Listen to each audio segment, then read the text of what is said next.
ఎఫెసీలు 3:20, Ephesians 3:20. మనలో కార్యసాధకమైన తన శక్తి చొప్పున మనము అడుగు వాటన్నిటికంటేనూ ఊహించు వాటన్నిటికంటేనూ అత్యధికముగా చేయ శక్తిగల దేవునికి క్రీస్తు యేసు మూలముగా సంఘములో తరతరములు సదాకాలము మహిమ కలుగునుగాక. ఆమేన్. మనలో కార్యసాధకమైన తన శక్తి చొప్పున. సో అంటే ఈ దేవుణ్ణి ఎప్పుడు కూడా విడిచిపెట్టాల్సిన అవసరం లేదు, ఎటువంటి పరిస్థితుల్లో కూడా. There is no way. ఎందులో కూడా ఇది నాకు ఈ దేవుడి విషయంలో నన్ను బాగు చేయలేడు, ఇంత సంవత్సరాలు ఆలస్యం అయిపోయింది అన్నాను కూడా లేదు. His grace will stretch it, extend it, heal it, repair it, perfect it, restore it even 6 times 7 times. ఆయన కృప నేను స్వస్థపరుస్తుంది, బాగు చేస్తుంది. కోల్పోయిన వాటిని 2 రెట్లు, 3 రెట్లు, 7 రెట్లు, 10 రెట్లు కూడా ఇచ్చేస్తుంది నీ విశ్వాసం చెప్పండి. So his grace covers everything. అందరూ ఆ కృప గురించి చెప్తే పాడైపోతారు అనుకుంటే అది కూడా డీల్ చేసాం, ఆయన కృప ఏం చేస్తా కూడా చూసాం మనం. సో ఇక్కడ మరి మనము యేసుని నమ్మినప్పుడు పరిశుద్ధాత్మ కూడా ఉన్నాడు మనలో, మన జీవితకాలం అంతా ఉంటాడు. మరి ఆయన ఒక లోపల కార్యసాధకం చేస్తాడంట. హీ విల్ వర్క్ ఇన్ లోపల పని చేస్తాడు. ఎలా పని చేస్తాడంట, నువ్వేమన్నా అడిగావనుకో నీకు ఇంకా ఎక్కువ రావాలని చూస్తాడంట. నువ్వు ఇంత రావాలని ఆలోచించావనుకో అంతకంటే ఎక్కువ రావాలని పని చేస్తాడంట. You see that now. So he works more than you work. మనలో కార్యసాధకమైన శక్తి చొప్పున మనము అడుగు వాటికంటే ఊహించు వాటికంటే అంతే. మనం ఎక్కడ కనీసం అడగాల, ఊహించాలా, కొంత పని అయితే చేయాలా, కొంత విశ్వాసాన్ని అయితే మనం చూపించాలా. ఎప్పుడు సనుక్కొని దేవుడు ఏం చేశాడు, వాళ్ళు ఇలాగా వీళ్ళ ముందు అయిపోయారు, బ్లెస్ వీళ్ళు ఎలా అయిపోయింది, నాకు ఎలా అయిపోయింది, ఓకే. ద పిటి పార్టీ, జాలి, మన కష్టాలు చెప్పుకుంటే తగ్గుతాయి. కరెక్టే, చెప్పుకోండి కష్టాలు, బాధలు చెప్పుకోండి, ప్రార్థన, సో ఇతరులని మరి ఆశ్రయించండి. కానీ ఇక్కడ చూస్తే కొంత విశ్వాసం అయితే దేవుడికి కావాలంట. ఆ గడ్డు పరిస్థితుల్లో, ఆ బాధల్లో, వేదనలో అడుగు, కొంచెం విశ్వాసం చూపించి వాగ్దానం పట్ల, ప్రభువా ఇది నెరవేరుస్తానన్నావు, ఇది ఇంకా నెరవేర్చలేదు, 2 సంవత్సరాలు అయిపోయింది, 2 దశాబ్దాలు అయిపోయిందని కూడా అడగవచ్చు నువ్వు. సో అడగడం అనేది ఒక విశ్వాసం. ఆ వాగ్దానం నెరవేరితే ఎలాగుంటుందని ఊహించుకోవడం ఒక విశ్వాసం. ఎందుకంటే దేవుడు నమ్మదగిన వాడు కదా, దానికంటే గొప్పగా చేస్తాడండి పరిశుద్ధాత్మ. So there is power in us. మనందరిలోనే పరిశుద్ధాత్మ. ఎవరైతే ఇప్పుడు దాకా అనేక విషయాలు అడిగారో, ఊహించుకున్నారో, ఈ రోజు నుంచి ఆ పరిశుద్ధాత్మ ఇంకా గొప్పగా కార్యసాధకము చేసి మీరు అడిగినవి, మీరు ఊహించినవి వాటికంటే ఎక్కువగా ఆశీర్వదించబడుతుంది గాక. somebody's time begins today. చాలామందికి ఇది ఆల్రెడీ ఆరంభం అయిపోయింది, బ్లెస్ అయిపోయారు. కొంతమందికి ఈరోజే ఆరంభం అవుతుంది. For somebody it is beginning today. Now unto him that is able to do exceeding abundant. చూడండి, now unto him that is the power. మనలో పరిశుద్ధాత్మ చేయడానికి మనకు చూడండి, మనం ఎప్పుడు కూడా అది లేదు ఇది లేదు. అప్పుడప్పుడు మనం చెప్పాలి నీలో పరిశుద్ధాత్మ పని చేయను కాక. sometimes you have to bless people. Let the Holy Spirit work in you properly and powerfully. Of course he will always work. He is powerful, he is a proper spirit, he will always work properly, but we should make it work. మనం ఎంతో కొంత విశ్వాసం చూపించాలా, వాగ్దానం పట్టుకొని ప్రార్థన చేయాలా, అడగాల, అప్పుడప్పుడు స్తుతించాలా, అప్పుడప్పుడు అది నెరవేర్చినందుకు థ్యాంక్స్ ప్రభు అని వందనాలు కూడా చెల్లించాలా. So there is in us. ఎందుకు ఈ వాక్యం చెప్తున్నానంటే మీలో అలా చేయడానికి సిద్ధంగా ఉన్నారు. అయితే మీరు బేసిక్గా కొంచెం అడగాల, కొంచెం ఊహించుకోవాలా, వాగ్దానం పట్ల కొంచెం స్తోత్రం చెప్పాలా. అంటే మనలో పరిశుద్ధాత్మ ఉంది అందరిలో, ఇలా చేయడానికి సిద్ధంగా ఉంది. అంటే మరి ఈ యాత్రలో ఎంతమంది మరి నీవు అడుగు వాటికంటే ఊహించి వాటికంటే గొప్ప. చాలామంది అంటారు ఈ దేవుడు ఏం చేశాడు లోకంలో, అరే నాకు చదువు లేదు, నాకు ఉద్యోగం లేదు, నాకు అది లేదు, నాకు బ్యాక్గ్రౌండ్ లేదు, నాకు ఇందులో ఇది రాదు ఇది రాదు అని. కరెక్టే, కానీ నీ లోపల అందుకే for every pain, for every lack, for every problem you have a promise. For everything that you are going, that you are facing any friction or trouble, God has a promise. మనకుండే ప్రతి సమస్యకి, ప్రతి బాధకి, ప్రతి వేదనకి, ప్రతి శోధనకి, ప్రతి గండానికి ఒక వాగ్దానం అయితే దేవుడు పెట్టేశాడు బైబిల్లో. Go search it and take it. అందుకే చూసారా, అది ఆ పరిశుద్ధాత్మ లోపల అలా పనిచేయడానికి సిద్ధంగా. That is the nature of the Holy Spirit. మరి ఇది దేవుని యొక్క ఆత్మ యొక్క గుణం అంట, ఇది దైవ లక్షణము. యెషయా గ్రంథం 9వ అధ్యాయం 7వ వచనం, ఐజయా 9:7. ఇది మొదలుకొని మితి లేకుండా దానికి వృద్ధియు క్షేమమును కలిగినట్లు సర్వకాలము దావీదు సింహాసనమును రాజ్యమును నియమించును. న్యాయము వలనను నీతి వలనను రాజ్యమును స్థిరపరచుటకు అతడు సింహాసనాసీనుడై రాజ్య పరిపాలన చేయును. సైన్యములకు అధిపతియగు యెహోవా ఆసక్తి కలిగి దీనిని నెరవేర్చును. చాలండి. నా దేవుని రాజ్యం ఎక్కడుంది? బైబిల్లో అనేక వచనాలు ఉన్నాయి. దేవుని రాజ్యం మన మధ్యలోనే ఉంది, మనలోనే ఉంది. Where is God's kingdom? God's kingdom is in us. అయితే ఇక్కడ ఇది మొదలుకొని మితి లేకుండా దానికి వృద్ధి క్షేమమును కలుగునట్లు సర్వకాలము దావీదు సింహాసనమును రాజ్యమును నియమించును. న్యాయము వలన నీతి వలన రాజ్యమును స్థిరపరచుటకు ఆయన సింహాసనీన ఉండి రాజ్యపరిపాలన చేయను. చూడండి, ఇంగ్లీష్లో చూడండి. Of the increase of his government and peace there shall be no end. ఆయన రాజ్యము యొక్క వృద్ధికి శాంతికి మనం అనుకుంటాం, ఒకవేళ రాజ్యం వృద్ధి పొందితే శాంతి ఉండదేమో. ఎందుకంటే అవకాశాలు ఉన్నాయి, దాని మీద చాలా వచనాలు ఉన్నాయి. నీ మీద అనేకులకు అసూయ పెరుగుతుంది నువ్వు ఆశీర్వదించబడితే. ఒక్కొక్కసారి ఆశీర్వాదాన్ని సరిగ్గా ఉపయోగించకపోతే సమస్త పాపమునకు మూలము ద్రవ్యము గనక దానివల్ల అనేక కష్టాలు కూడా తెచ్చుకోవచ్చు. అయితే దేవుడు నిన్ను బ్లెస్ చేసి వదిలేయడు. మనం చూసాం ఇంతకుముందు ఎబేజు ప్రార్థనలో, నన్ను ఆశీర్వదించి కీడు రాకుండా కాపాడమంటాడు. Look at that wise man's prayer. ఇక్కడ అందుకే అంటాడు దానికి వృద్ధియు క్షేమమును కలుగుతుందంట. There is insecurity with the blessing. 10,000 మంది 1,000 మంది అటుపక్క ఇటుపక్క పడినా మరి ఆ అపాయము నా వద్దకు రాదంటాడు. అన్ని రంగాలు ఆశీర్వదించబడినటువంటి దావీదు మహారాజు. సో ఇప్పుడు నీవు ఆశీర్వదించబడమే కాదు, వృద్ధి పొందడమే కాదు, క్షేమం కూడా దేవుడు ఇస్తాడంట. He will give you peace with it. God's expansion will bring peace. యోబు గ్రంథం చూసుకుందాం. Let's go to Job chapter 8 verse 7. అప్పుడు నీ స్థితి మొదట కొద్దిగా ఉండినను తుదను నీవు మహాభివృద్ధి పొందుదువు. చూసారా, ఇవన్నీ కూడా అగైన్ ఆప్షన్స్ టు యూ. నాకు ఇవేమీ వద్దు, నేను పరలోక రాజ్యానికి వెళ్ళిపోతాను, రైట్, వెళ్ళిపోండి, ఇట్స్ అప్ టు యూ. నేను ఏం క్లెయిమ్ చేయను. దీని ద్వారా చాలామంది నరకానికి వెళ్ళిపోయారు, కరెక్టే, ఒక విధంగా యూ కెన్ గో. బట్ నీవు వృద్ధి క్షేమము కూడా అడగవచ్చు, కీడు రాకుండా కూడా. ప్రభువా నన్ను ఆశీర్వదించు, ఆశీర్వాదంతో పాటు నిలకడగా నుంచొని కూడా ప్రార్థన చేయొచ్చు. అందుకనే భక్తుల్లో ఎవరెవరికి ఎలాగైంది, ఇదిగో సులోమాన్లాగా అవ్వకుండా, దావీద్లాగా అవ్వకుండా, సంసోన్లాగా అవ్వకుండా, అయ్యా నాకు అభిషేకం ఇయ్యి, నన్ను హెచ్చించు, నాకు ద్రవ్యమీ, కానీ అలా జరగకుండా నన్ను కాపాడని మనము ముందుగా జాగ్రత్తగా ప్రార్థించి కూడా మన జీవితాన్ని చక్కగా ముందుకు తీసుకెళ్ళవచ్చు. యూ కెన్ ఈవెన్ ప్రే, అయ్యా నన్ను కడుగు, నన్ను శుభ్రం చేయి, నన్ను బాగు చేయి అని ఆయన స్వరూపంలోకి మార్చడం కోసం మనం అది అప్పుడప్పుడు మనం ప్రార్థించుకోవాలా. అదొక అంశంగా మనం చేసుకోవాలి. ఎప్పుడైతే మనం దేవునిలోకి వచ్చి ఒక నిర్ణయం తీసుకుంటామో ఇది దేవుడు ఇలా చేస్తాడంట.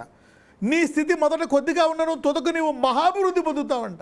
You need to have an increase mind. ఒక వాక్యము ద్వారా అభివృద్ధి మనసు నీకు వస్తే అప్పుడు నీ జీవితంలో నువ్వు పొందుకుంటావు. You will start seeing that in your life. ఇది ఆయన రాజ్యంలో చూసుకుంటే of the increase of his government there is no end. ఒకసారి యెషయా 9:7 వెళ్దాం.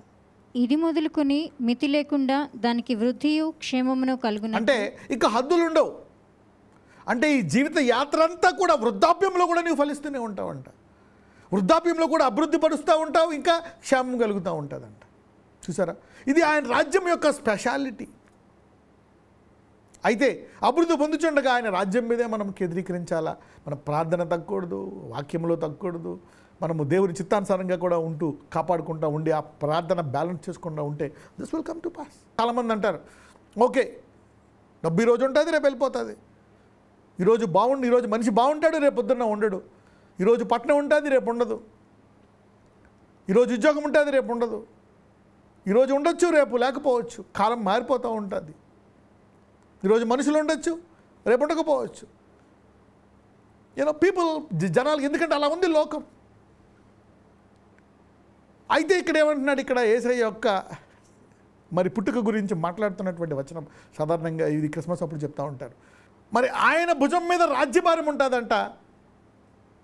మరి ఇప్పుడు ఆయన వెళ్ళి పరిశుద్ధాత్మను పంపించినప్పుడు సో నీవు జీవితకాలం అంటే నీ జీవితాంతం నీవు అభివృద్ధి పడుచు క్షేమముగా ఉంటూనే ఉండాలంట. దాని తర్వాత నీ పిల్లలకి అది పాస్ చేయాలి. You have to pass it on to your kids. సరే మధ్యలో ఏదైనా పొరపాటు జరిగి మొత్తము పోగొట్టుకున్నావా, దావీద్లాగా యోబులాగా ఆగిపోయారా? వాళ్ళు ఆగలే. Good finish. ఆగిపోయారా? చాలామంది భక్తులు మళ్ళా తిరిగి పొందుకున్నారు, మళ్ళా బ్లెస్ అయ్యారు. మరణగండాన్ని కూడా మరి వాళ్ళు దాటించుకున్నారు, 15 సంవత్సరాలు పొడిగించుకున్నారు. Many people did many things. Paul అనేక సార్లు మినిస్ట్రీ ఆగిపోద్ది అనుకొని వృద్ధాప్యం వరకు కొనసాగుతూనే ఉన్నాడు. ఇక నేను చనిపోతా అని ఎక్కడ చనిపోయాడు ఆయన? చనిపోలే. He didn't die. రిస్కులు తీసుకుంటూనే ఉన్నాడు. Christ in you the hope of glory. ఒక్కొక్కసారి కష్టాలు ఎక్కువ రావడం వల్ల ద గాడ్ ఆఫ్ కంఫర్ట్ ఎందుకు ఈ కష్టాలు వస్తాయంటే ఈ కష్టాల్లో మనం ఆదరించబడ్డ తర్వాత మనం ఇతరులను ఆదరించడానికి వస్తాయి. Once you will be comforted, you will comfort others. He is the God of all comfort. అందుకే పరిశుద్ధాత్మ పేరు కూడా ఆదరణకర్త. ప్రతి కష్టంలో, బాధల్లో మన పని అయిపోయింది, మునిగిపోయాం, అంతమైపోయాం అనుకో టైంలో ఆయన మనకు మార్గం చూపించి మనల్ని ఆదరించి రేపు పొద్దున్న ఆ సాక్ష్యము ద్వారా అనేకులను ఆదరిస్తాం. మనం పర్సనల్గా కలిసిన ఇంట్లో వాళ్ళు ఆదరించబడతారు, నేను ఎదిగిన వాళ్ళందరూ ఆదరించబడతారు. అరే దేవుడు అంత గొప్ప కార్యం చేశాడు ఈమె జీవితంలో.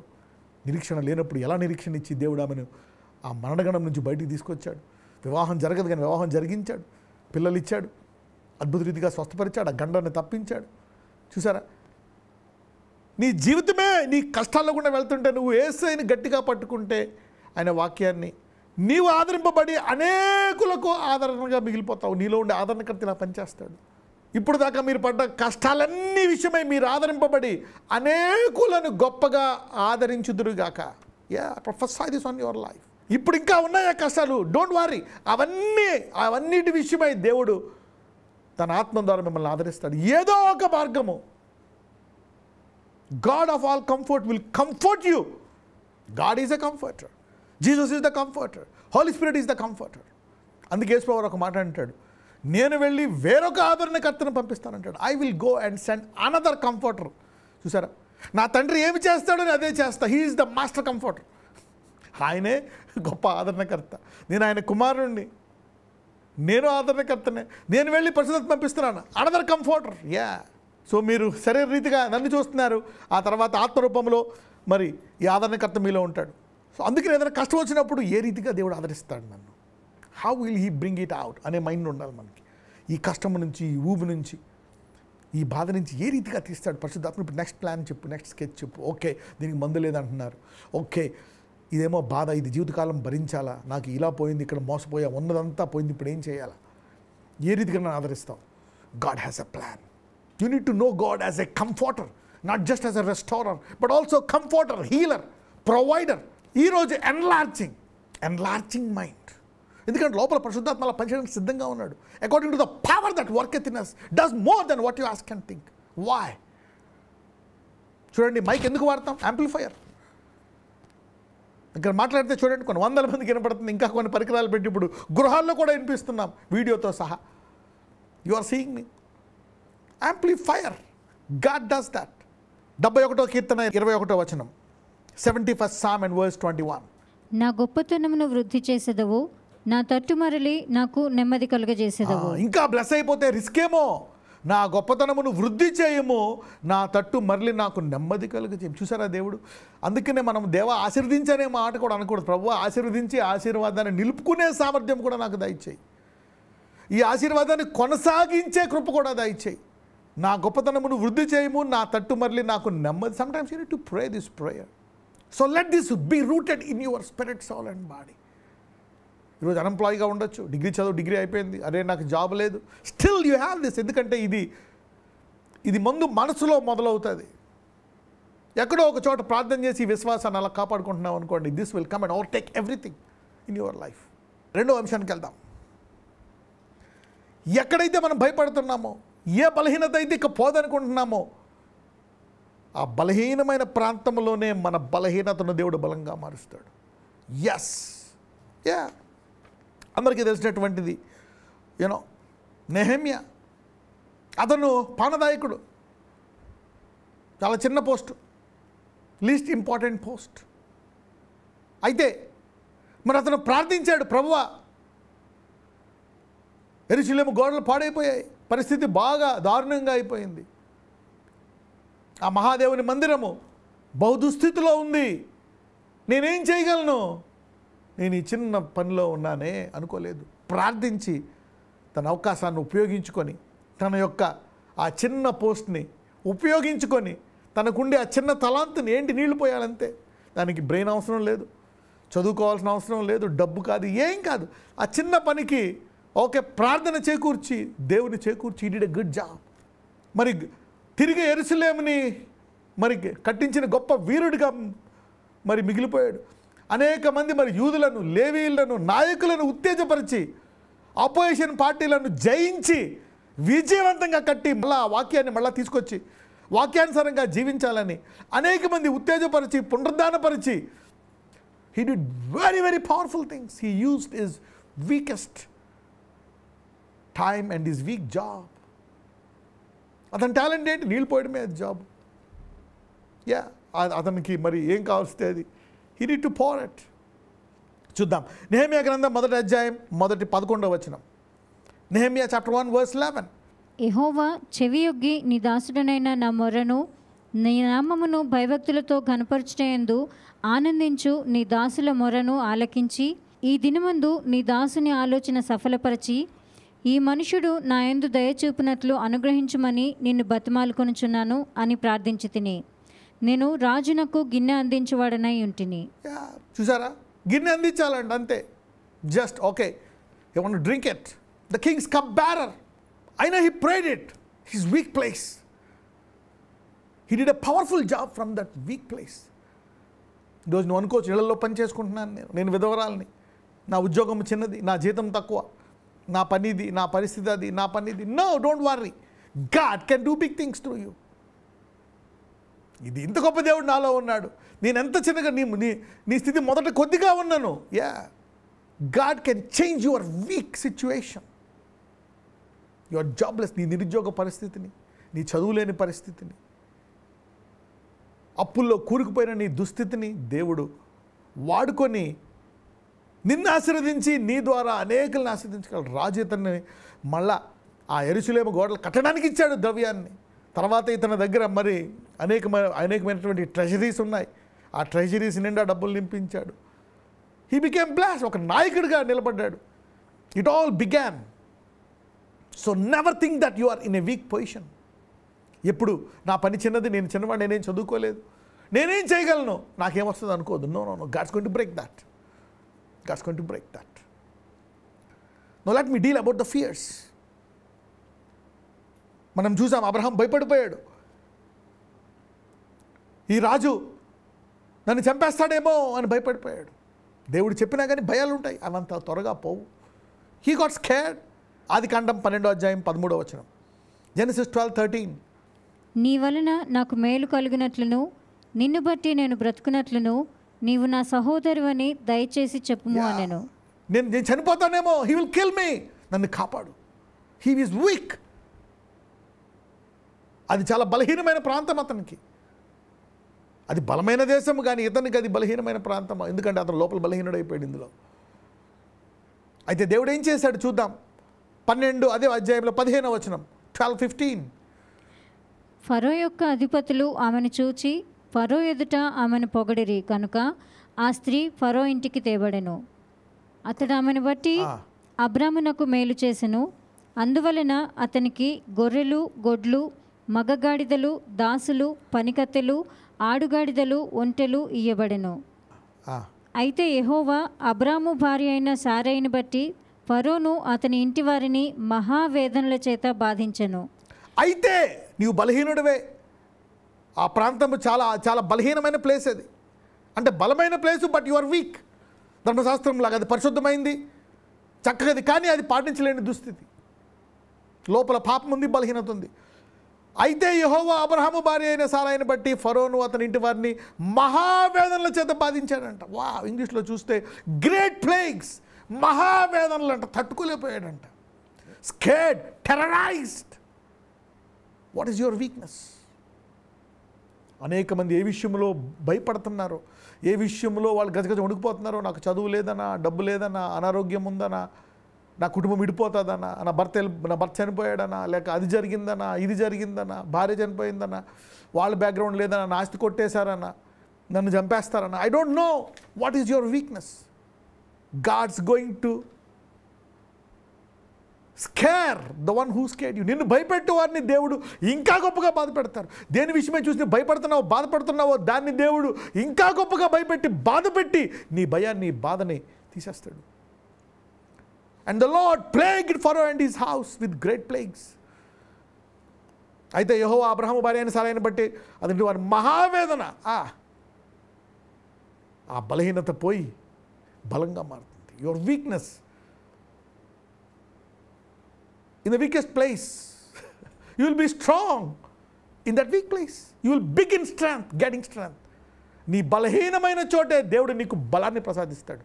ఎక్కడైతే చనిపోదాం అనుకున్నావో వాళ్ళే చనిపోయేటట్టు చేసి దేవుడు నువ్వు బతుకుతావు, నీ జీవితమే గ్యారంటీ, వాడే ఇన్సెక్యూరిటీలో ఉన్నాడు, నువ్వు బతుకుతావు, వాడే నీ ముందు చనిపోతాడు అనేటువంటి పరిస్థితి క్రియేట్ చేశాడు. వాళ్ళని చంపడం కాదు, నిన్ను బట్టి వాళ్ళే చనిపోతారు. They will die because of you, they will be terrorized because of you. How can God change the situation? కొంతమంది దయనీయ పరిస్థితిని, భయంకరమైన పరిస్థితిని, ఎందుకు ఈ బతుకు అనే పరిస్థితిని దేవుడు మార్చునుగాక. Let the curse turn into blessing. ఇది రెండోసారి కూడా చేస్తాడు. మళ్ళీ రెండోసారి ఎలాగే భయపడతాడు అబ్రహాము. మాటి మాటికి God will work with you. ఆదికాండం 23. అయినను రాత్రివేళ దేవుడు స్వప్నమందు అబీమెలెకు నొద్దకు వచ్చి, నీవు నీ ఇంట చేర్చుకునిన స్త్రీ ఒక పురుషునికి భార్య కనుక ఆమె నిమిత్తము నీవు చచ్చినవాడవు సుమా అని చెప్పాను. నేను చనిపోతానేమో అనుకున్న అబ్రహాంకి చెప్తున్నాడు, నీ మూలంగా అతను చచ్చినవాడు. What is this? ఒక 3-4 వారాలు కూడా ముందు కూడా చదువుకున్నాం మనం, వాగ్దానం పట్ల hour weakness is not a hindrance, మన బలహీనత అడ్డు కాదు అని. You remember that? ఇక్కడ చూసారా, నేను చనిపోతామో అనుకుంటే ఆ రాజు చచ్చిన వాళ్ళగా అయిపోతున్నాడు, మహావేదనలతో వెళ్ళిపోతున్నాడు. విశ్వాస యాత్ర, ఎవరైతే అబ్రహాం యొక్క విశ్వాస యాత్రలో కొనసాగుతూ అనుకుంటున్నారో మీ బలహీనతలన్నీ బలములుగా మారునుగాక. ఏ ఏరియాలో నేను పడిపోతా, నేను ఈ కోపాన్ని జయించలేను, ఈ పాపాన్ని జయించలేను, ఈ త్రాగుని జయించలేను, దాన్ని జయించి తీరుతావు. God will give you strength. Hallelujah. God will give you power to overcome that. వాటిని జయించి వీరుడిగా సాక్ష్యముతో అనేకులు బలపరచమనిగా నువ్వు మిగిలిపోతావు. somebody is getting blessed. ఎంతమంది ఆశీర్వదించబడుతున్నారు? You getting blessed. Your weakest place. చాలామంది అనుకుంటున్నారు, చాలామంది యొక్క బలహీనమైన దుస్థితి ఈరోజు అంతమైపోనుగాక. God is shifting those seasons. ఈ డబ్బులు లేవు, నేను చనిపోతాను, నేను సూసైడ్ చేసుకుంటా, నాకు ఎవరో లేరు, నేను చనిపోతా. No, God will change that. నాకు ఈ ఉద్యోగం రాదు, ఎందుకు ఈ జీవితం? నాకు పెళ్ళి అవ్వదు, ఎందుకు ఈ జీవితం? నాకు పిల్లలు పుట్టరు, ఎందుకు ఈ జీవితం? నీళ్ళు కట్టుకోలేను, నేను అందరిలాగా ఉండలేను, నాకు ఎక్కువ అన్యాయం జరిగింది, నేను త్వరగా విధవరాలు అయిపోయాను, నాకు ఎవరు లేరు. Whatever it is, God's going to change. ఒకవేళ నేను ఎవరైనా భయపెడుతున్నారా, God's going to change that situation.